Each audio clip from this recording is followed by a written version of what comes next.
Hello and welcome everyone. So I'll be explaining recent Codeforces round 7062 problem D. Let's go hiking. I'm not diving onto the whole question here. I'll explain you what they want us to find out. So in this problem, you're actually going to be given an integer n and a permutation of length n, okay? Now we know that in a permutation, each and every integer, if that permutation is of length n, then each and every element is distinct, and also they are in between 1 and n. So if I say permutation of 5 length could be something like any combination of numbers from 1 to 5, 1, 5, 4, 2, 3, it doesn't matter, anything. So I have a clear idea about the given input, which is going to be permutation. No values would be duplicate. Everything would be distinct. And so in this permutation that we're going to be given, and it's actually, the problem statement is actually kind of game theory related. There is going to be two players. Player 1, let's assume player 1 is Alice. Player 1 is Alice, and player 2 is going to be Bob. Now assume that let's assume that we are the second player and Alice is someone else, and initially, before the game starts, each and every Alice and Bob, both of them are gonna have a chance to pick some of the integers from the some of the indexes of the array. But on that approach, that initial approach, Alice would be the first one to pick. After Alice picks any one of the integers, then it's turn for Mr. Bob to pick one index, but that should not be the index that Alice took just recently. Okay, so that will be the initial phase. Let's assume that 1, 2. Okay, let's say 1, 2, 3, 4, 5. Okay, 5 index. Okay, 1, 2, 3, 4, 5 serial wise, and let's assume that Alice chooses index 4, this index. Okay, now Bob, after that, look, Alice will always be the first player. He will go for the first turn, and then after that Bob, it's Bob's turn. Now Bob is gonna pick any index apart from index 3. Okay, this is the initial phase. Now after the initial phase is done, then the real game starts. Now what is the real game approach? Now the question is, next it will go one by one. Okay, the turn will go one by one. So Alice started first, then Bob, and that was the that was the pre-process of the game. Okay, you could say pre-process turn. Now when the real game starts, now obviously Alice is gonna turn out first. Now Alice has only there are some conditions that Alice needs to fulfill in order to make that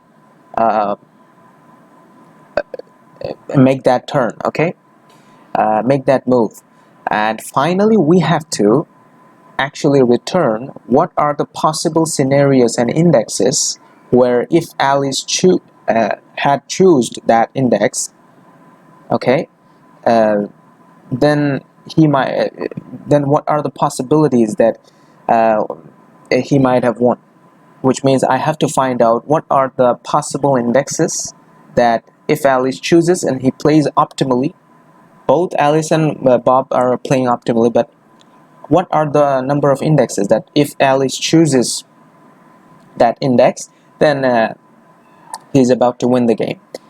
So I have to just output the number of indexes, the initial indexes that Alice can put out, and take in such that he could win at the end of the game. Now the gaming process that I'm going to be explaining, which is something like this. So Alice will go for the first turn, and in that turn Alice will move. Now let's assume that Alice, if Alice chooses some index x, let's assume Okay, let's assume he chose some index I. Obviously it's gonna be between 1 to n. Okay, we know that. Now the term is, or the condition is, he can only he chose this was the let's assume that this was the previous or initial term that he used, initially the initial index that he chose. Let's assume that was I, and now when he's about to give his term, what he has to do is, the condition is that he can only choose the indexes only which are just corresponding to it. Okay, the adjacent one, the adjacent left one or the right one, only the adjacent left one and the right one from the index that he chose earlier. Okay, so that's the only way.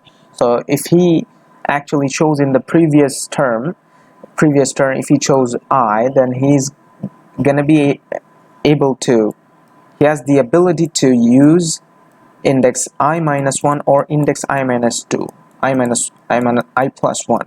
But also another condition is attached, is that if his previous index's value, let's say x, then any of those previous and the any of those left and the right, adjacent right or adjacent left, any of those index, if he decides to choose, then it's gonna be less than the value that he took. Which means, I'm trying to say is, if he wants to take index I minus 1, then definitely this condition should be fulfilled. AI minus 1 should be less than of AI. Or if he wants to choose I plus 1, then this condition should be fulfilled. AI plus 1 should be less than AI. Similar condition goes for Bob, except just if you change the sign here, which means Bob is gonna look for, if he chooses some value, Bob is gonna look for the greater value, adjacent greater value, and Alice is gonna look for the adjacent lesser value that he took earlier in his term. So that's basically it. And how will the game end, or how will Alice win, or Bob would win? So winning or losing is actually depends on if he can get his turn or not, if he is able to pick up his turn or not. Let's say Alice put Bob in some situation where Bob could not make a move. In that term, Alice is the winner, and vice versa, Bob is the winner. Okay, so that's how the whole situation is gonna be dealt with. Now let's give you an example and trying to make you understand. First of all, what I told you before, that we're gonna be the second player, which means, let's assume that we are Bob. We want to try to make Alice lose. Okay, but we have to find out what are the possible indexes that Alice could win. Finally, if we could find out how many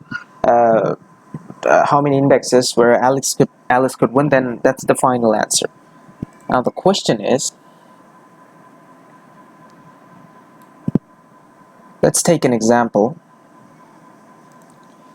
1 2 5 4 3. Okay, 1 2 5 4 3. Now remember what I said. For Alice, he will look for, now we want to try to find out whether if two players play optimally, and what are the conditions that Alice might win. Now I know that maximum possibility is n. Obviously there could be n possibilities of indexes, where if Alice chooses, then he's going to be winner. Now so maximally answer could be any of the indexes here. Okay, answer could be any of the indexes. So how can we measure, or how can we be sure that Alice wins? Well, to know that, how about trying to find out what are the cases when Alice is must lose. Alice is for Alice, it's a must-losing game. Okay, that's a must-ending game for Alice. What are the cases where Bob wins? So if you put out a very decent observation, you will find out that actually most of the cases it's Bob who wins. Okay, now what are the cases where Bob actually deals with that? The cases are if that index is the leftmost or the rightmost index, then always Bob wins. Why is that? What I told you is, if Alice took any of those index, then Bob is a must win. Why? Let's assume that Alice took this index.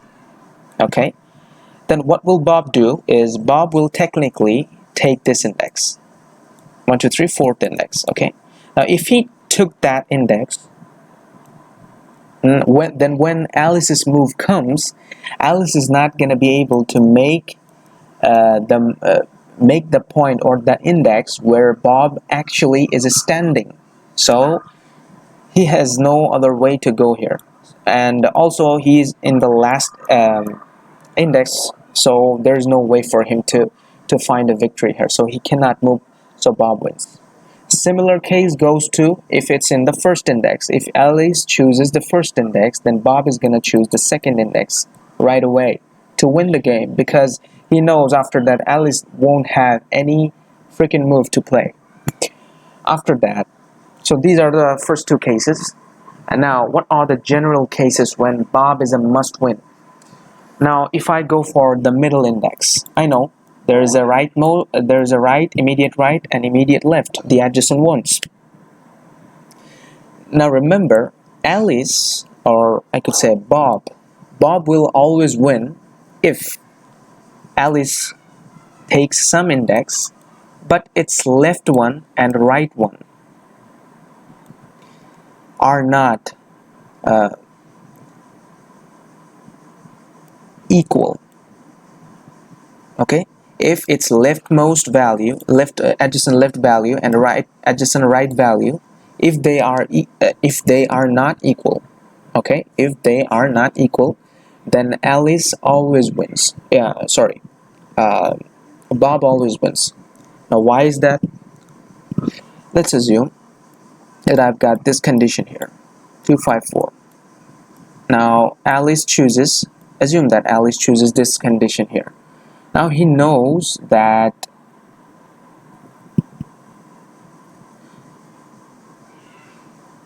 okay, before taking that example, I'll take a clear-cut one. Suppose this is the array, okay, assume, and 2 9 blah blah blah. Okay, it doesn't matter. Let's assume that Alice took this chance, this index.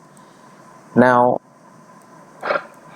we know that Bob already knows. Now one thing to remember is each and every player knows other players' strategy, which means how will they turn out. Okay, so for Alice, we said that Alice will always look for its adjacent smaller value, which means if the arrangement of adjacents are something like this, which means fully ascending, so such that you can clearly see that Alice cannot go here because it's greater than 5, it's 10. There's only one way where Alice can go, which is 1. So if Alice even takes this index value, Bob is gonna take right away this, right? Absolutely, Bob is gonna take right away this, such that Bob makes sure that he wins, because after that Alice won't make any kind of move, because on the right side it's 10, which is greater than it. He cannot make a move. If he tries to make a move to the left, there is Bob already. Similar kind of case if it happens something like this. If something like this happens, then we know there is no other way for Alice, because both left and right are just not applicable for him. If something like this happens, 10 5 1, we know if Alice takes this, Bob is gonna take this, absolutely, because Bob wants to make sure he does win. So that's the general or cases. But what if something like this happens?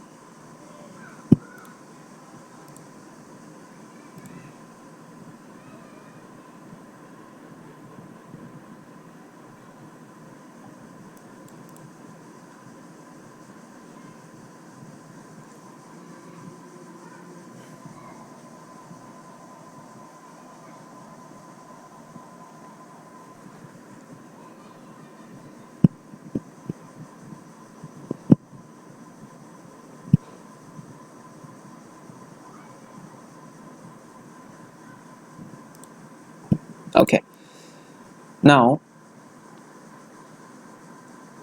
what are the conditions that are left now for Alice to win? Now if I say that this value is X and this is Y and this is Z, okay, this is Y, this is X, this is Y, and this is Z. Now if Alice chooses some index here and Bob chooses let's assume that Alice chooses some index here which is greater than its adjacent right, also its adjacent left index, both of them. Okay, so the what now we're dealing with the case where Alice is surely gonna win, or he has the possibility to win. Let's not say that for sure. He has the possibility to win. It is a case when if Alice chooses an index which is greater than its adjacent left one and adjacent right one, and also its adjacent left and right are equal value, and also they are odd value, not even, odd value, then there's a possibility for him to make the way, or to make the win possibility. Okay, now why this is only correct and others are not? Now here's what I'm about to explain. Why is this correct and others not? Assume that we had only one condition left, was like if he chooses this index, it's going to be greater than this, also this. X, this is Y, and this is Z. Okay, let's assume this part as a hill. Then we might understand it well. 2, 2. Okay.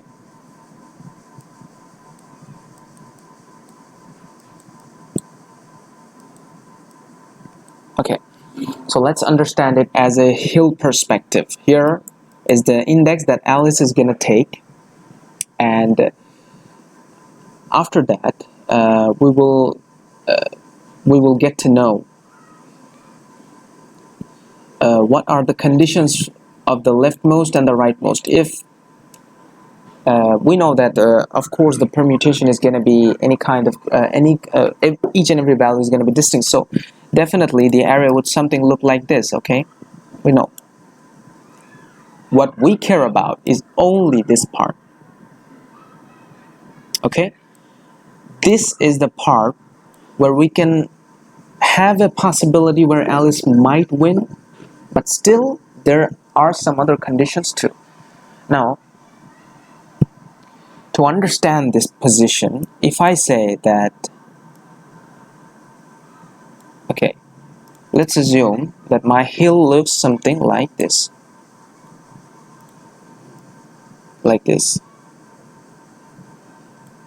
and there are some values here. Alice chose this. Okay, now remember what I said, these two are not equal.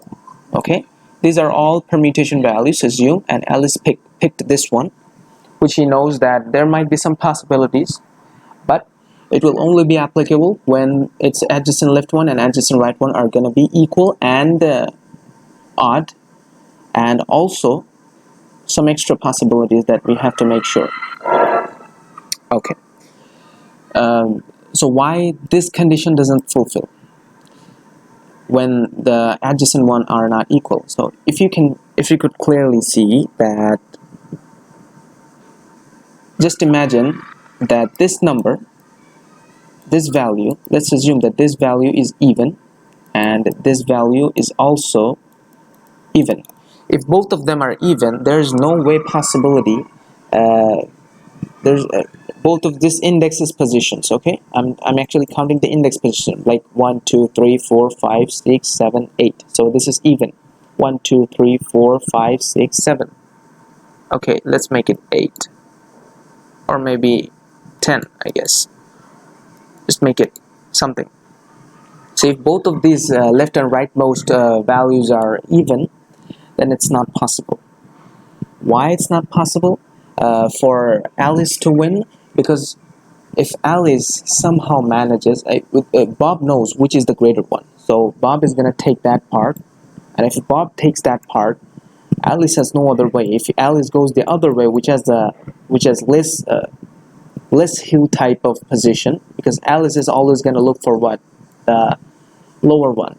So if he either takes this one, then this is gonna be the smallest one, smallest count. And if he takes the rightmost one, then he's also gonna lose. Why? Because if you see that if this part is, let's say Alice chose this and then Bob chose this, this is even, then Alice chose this. Assume that he's taking this. Okay, then then Bob chooses this, and then Alice has no other way to do that. Alice cannot move here because Bob is already there. So this is the condition where Bob wins. If he takes the other way, then he also wins, because Alice knows the other way. Okay, that way is actually Alice knows, Bob knows that the other way, that way is actually the count is actually less than, number of indexes are there is actually less than the one where Bob is here. Now also it doesn't matter if the rightmost and the leftmost are not equal. It doesn't matter if they're even or odd. Sorry for that. If it's odd, then also Bob is gonna win. How? Let me explain. Let's see, there are some index, and this is the distance between the index that Alice took and this hill part.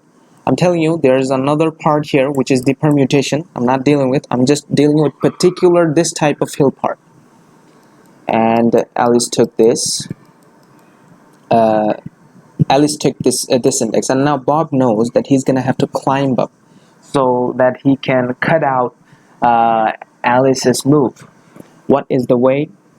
Alice knows. After Alice took that, after Alice takes that index, then Bob knows that he has a possibility. Okay, two types. Okay, both are odd, or maybe even odd. It doesn't matter actually. If it's odd, it doesn't matter, because Bob has the ability to make it even, because just assume that this index is odd, suppose, then Bob can start from here, which is, by doing that, he made this distance as even. So no other possibilities for Alice, I guess. So if they are unequal, both sides are unequal, both adjacent hill that I'm talking about. Remember, by doing this cutout, I'm just assuming that they are indexed. Okay, because both of them will try to make sure that they make the most turn, such that the other one loses. Now here comes the final part where we talk about when Alice wins. Now Alice wins if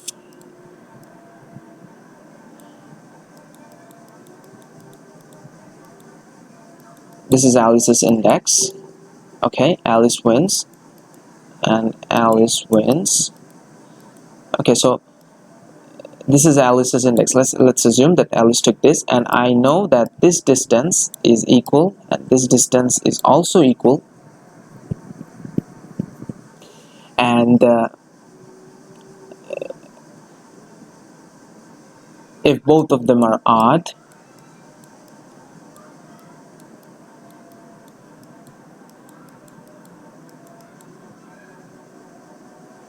if both of them are odd, in odd position, okay,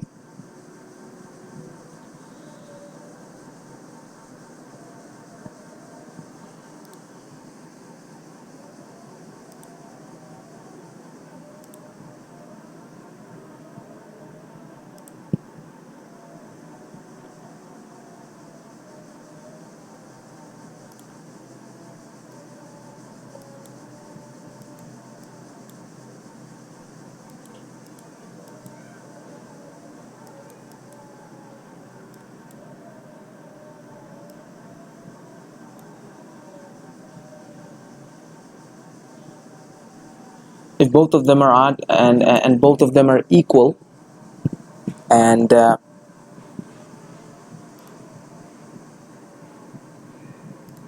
yeah, both of them are odd and both of them are equal, and then we're gonna be trying to find out um,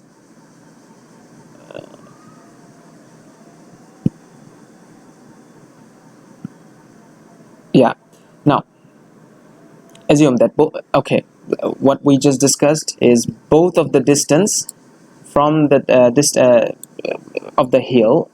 If I only care about the rightmost hill here, when Alice took that index, from this index till the last index, let's assume that it's odd and it's equal, both of these heights are equal, just assume that. Now if Bob tries to make it even, then he knows that he's in a risk. Why? Because this height becomes less than 1. If it becomes less than 1, then Alice knows that he has a possibility so that he could win. Okay, this is the case.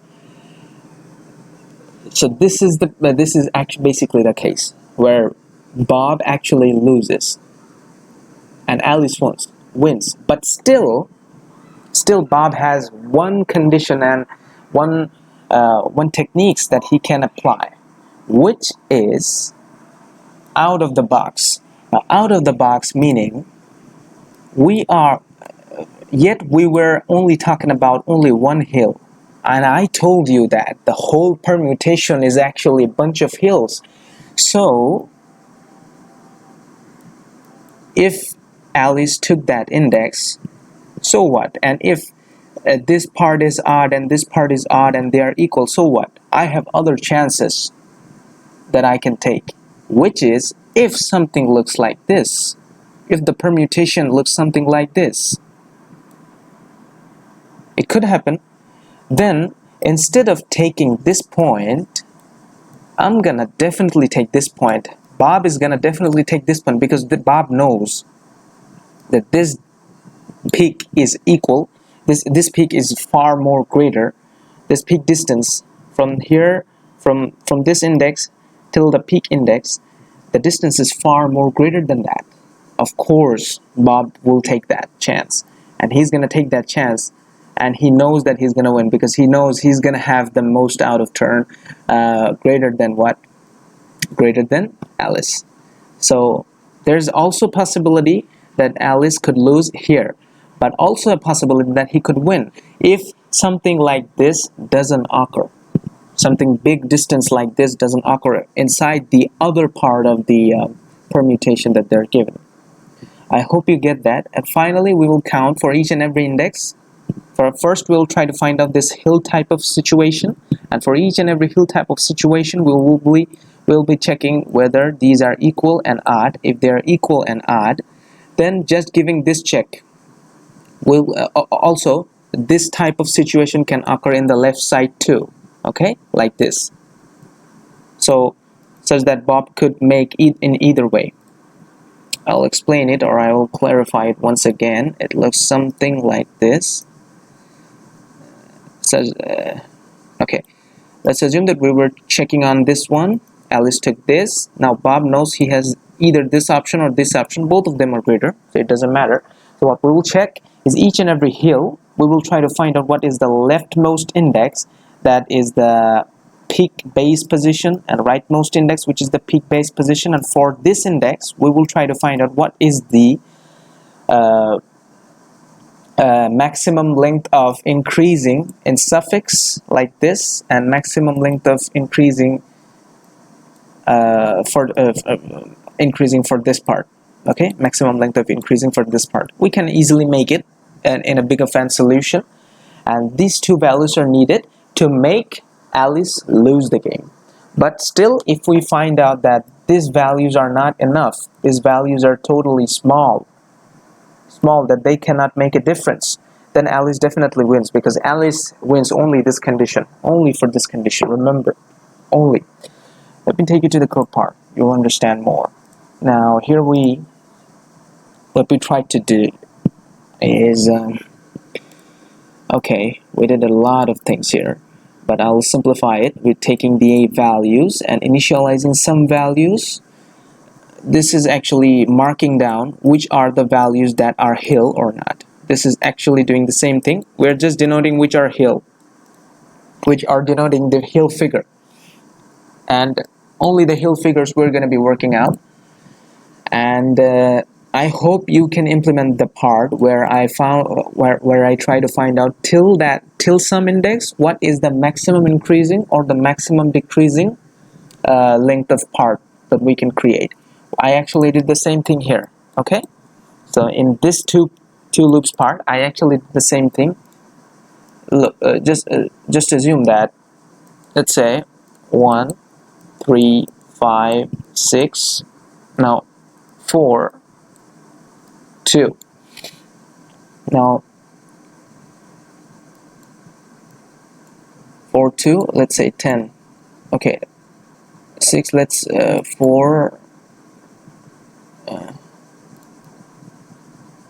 We're actually trying to find out from that that two part, we're actually trying to find out what is these values and these values. For these values, what is the maximum increasing that we just tried to find out, and what is the maximum part. Like from if you see from suffix point of view, it's going to be the increasing, and if you see from prefix point of view, it's going to be the decreasing. So it doesn't matter. That's exactly what we actually were trying to find here. And this is for the extra part where there might be a chance that Bob wins. And after that, this is the fun part. Here we are actually evaluating the hill part. If it's 1, then we know that this is a possible hill part, and this is the hill part's base destinations, leftmost and rightmost. This temp 1 and temp 2 is the distance, this distance, okay, referring to this distance, and checking out whether they're odd and equal. If they're odd and equal, there's a chance Alice could win. And then trying to find out the maximum out of all of this. What is that? It's the same thing. Maximum out of what? Maximum out of prefix of actually, if you could analyze it, here are 4 values that we're trying to find out the maximum. These 4 values could be something like this, which I'm going to be depicting here. Something like this. Let's say we're dealing with only this. Doesn't matter. This could be something like this. Could be something like this. Could be something like this. Could be something like this. So we are actually trying to find out maximum of this, or this, or this, or this. Okay, out of this. So there could be some values, something like this, which are greater than these 2 hills, any of these 2 hills. Okay, so which is going to give advantage to Bob. It's Bob himself. So these are actually the 4 values. Look, prefix long, descending, prefix long, suffix long, descending, prefix long, ascending, suffix long, ascending, and finally, even these values, if they are not enough to cover up, which is if LL is less than maximum of temp 1 comma temp 2, actually I don't even need that, because temp 1 and temp 2 are equal. So either way, this should be any of those 2 values, then rest plus plus, and it is the final answer. And finally we're going to be doing this problem and solving the whole solution. I hope you get that. It was a pretty long explanation. Sorry for that, and till next time, goodbye.